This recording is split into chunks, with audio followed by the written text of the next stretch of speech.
Welcome to What I Watched This Month, 1-minute reviews of each movie I saw this month. I'm starting this project partway through August, so this is roughly half the movies I watched this month. I will be discussing the overall premise of most movies, but will never reveal any crucial ending spoilers.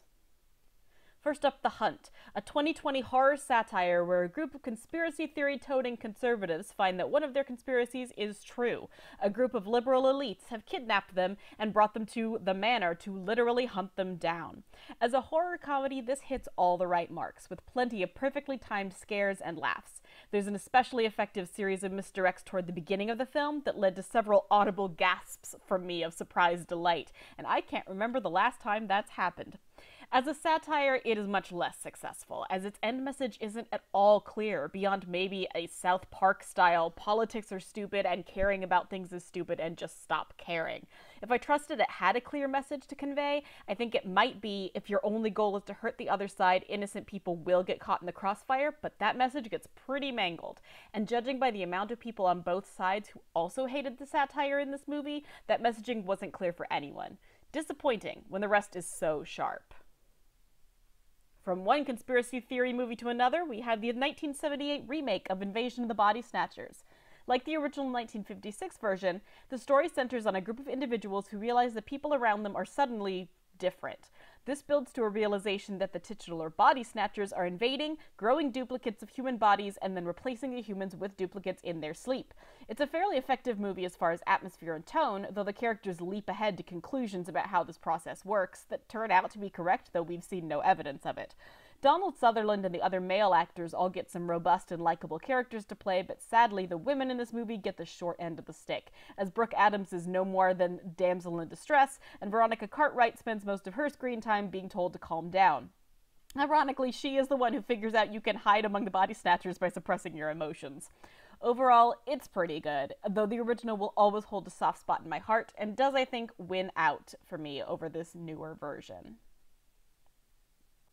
1,000 Words is a 2012 comedy starring Eddie Murphy, where he plays a fast-talking publishing agent who inexplicably has his life force linked with a tree.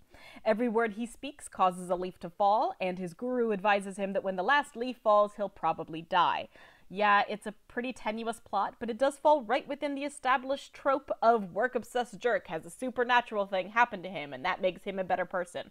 This is no Groundhog Day or Liar Liar, though, as the loss of his voice offers very few laughs. Murphy is giving it his all in his elaborate games of charades, but the characters around him are written so stupidly that none of it works.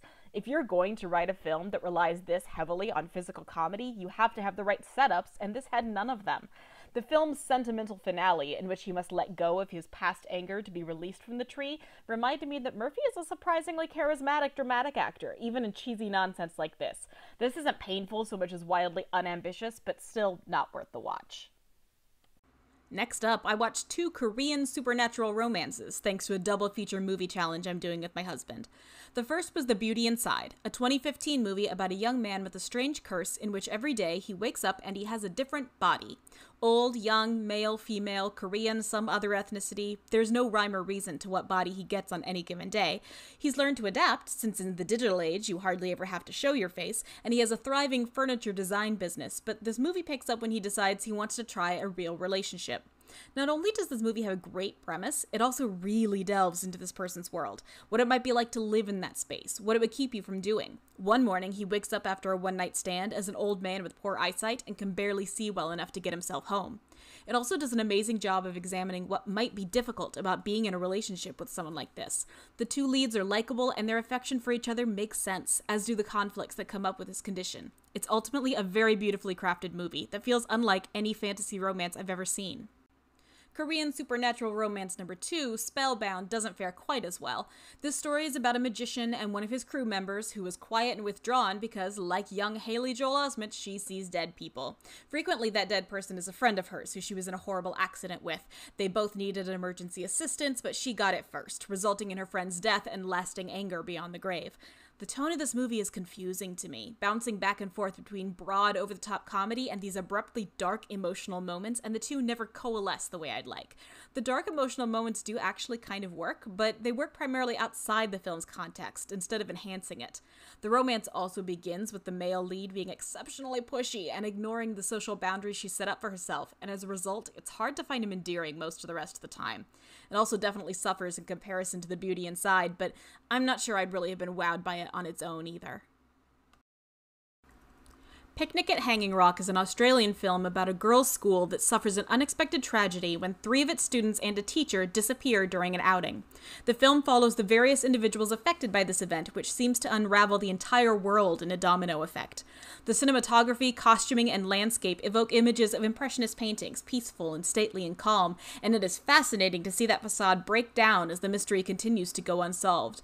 There are pieces missing from the narrative throughout, beyond just the question of what happened to these girls, but it works because this is a mood piece above all, playing with the way the terror of the unexplained can worm its way into an entire infrastructure and collapse it. Rachel Roberts turns in an especially wonderful performance as the headmistress, Mrs. Appleyard, who is determined to put her world back together again and rages erratically as it can't be done. The movie moves very slowly, so it may not be for everyone, but the contrast between the idyllic and the ominous is so interesting to watch that I very rarely felt the film's length. Tu Mamá También is a Mexican film by director Alfonso Cuarón about 2 teenage best friends who end up going on a summer road trip with a female cousin. The overwhelming theme of their adventures is sex. It's all they seem to talk about, with a playful machioso that eternally drives home how young they are. And then that playfulness begins to feel more and more out of place, ultimately because of the loss, betrayal, confusion, and guilt that their various sexual exploits bring up, but early on as well, due to the voiceover narration, which keeps interrupting from time to time to remind us of political unrest or tell us the unhappy future of a minor character. Like many coming-of-age films, it ends unresolved, but while many of those lean toward a sense of optimism and personal growth, this one just leaves me with a profound sadness for these characters, who seem to have lost a crucial piece of themselves on this trip and don't know how to deal with that loss. I needed the ending to tie the film together for me, and it really didn't, and as a result, I found myself unable to engage with the movie's tone or intent, so while I can say that I appreciate it, I'm not taking much away from it. Enemy. So, okay, the story centers around Adam, a history professor, who finds an actor named Anthony who could be his identical twin. Both are played by Jake Gyllenhaal. The two become increasingly freaked out by the other's existence, and things escalate, and then we get one of the most startlingly incomprehensible endings I have ever encountered on film.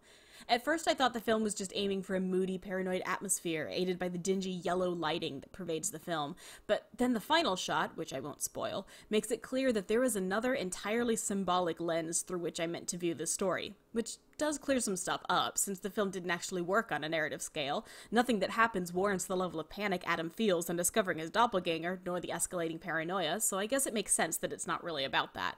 I've watched a few explanation videos that shed light on possible interpretations, and I'll link to my favorite here, but frankly I didn't enjoy it enough to want to commit that time to it.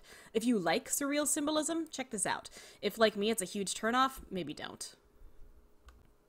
Uncut Gems was one of the most critically beloved films of 2019.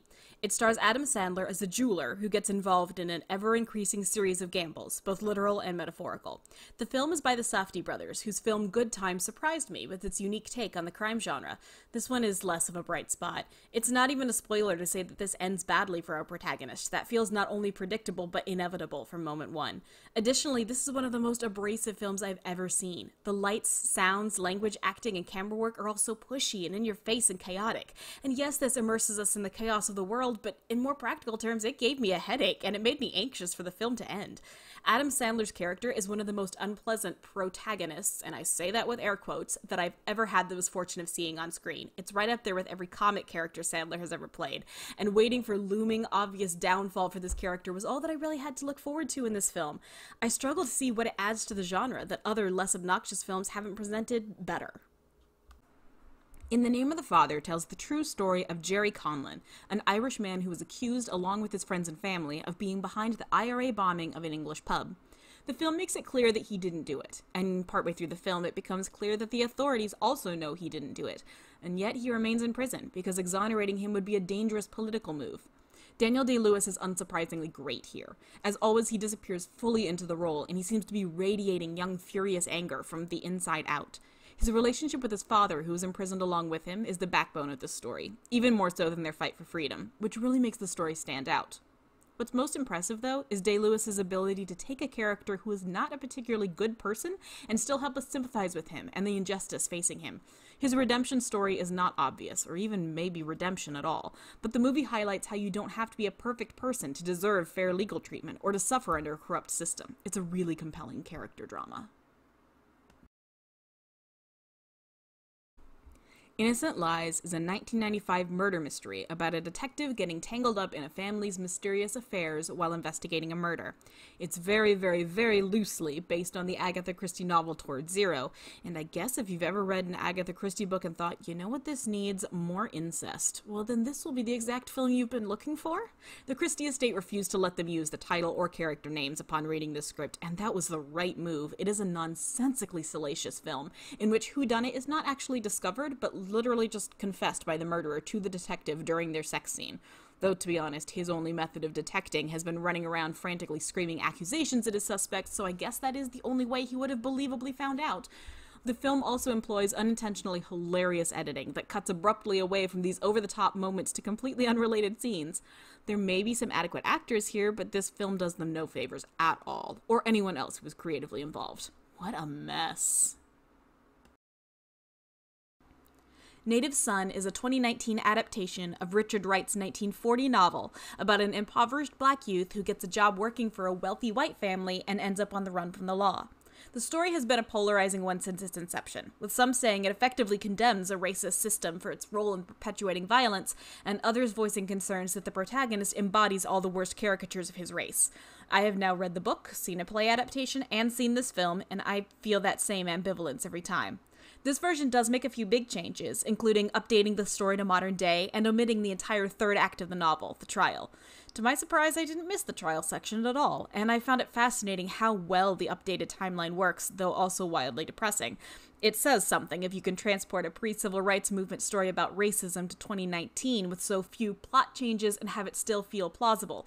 I honestly don't have much else to expound upon, because in every form, Native Son makes me think more about the ideas behind it than the events of the story, and that's something I appreciate. Whip It tells the story of Bliss, a teenage girl in small-town Texas who falls in love with roller derby.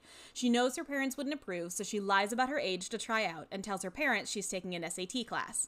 The sense of female camaraderie is palpable, maybe even a little over the top, but it is delightful to watch a group of women supporting each other wholeheartedly, and both Bliss's relationship with her best hometown friend and her new relationships with her team are heartwarming.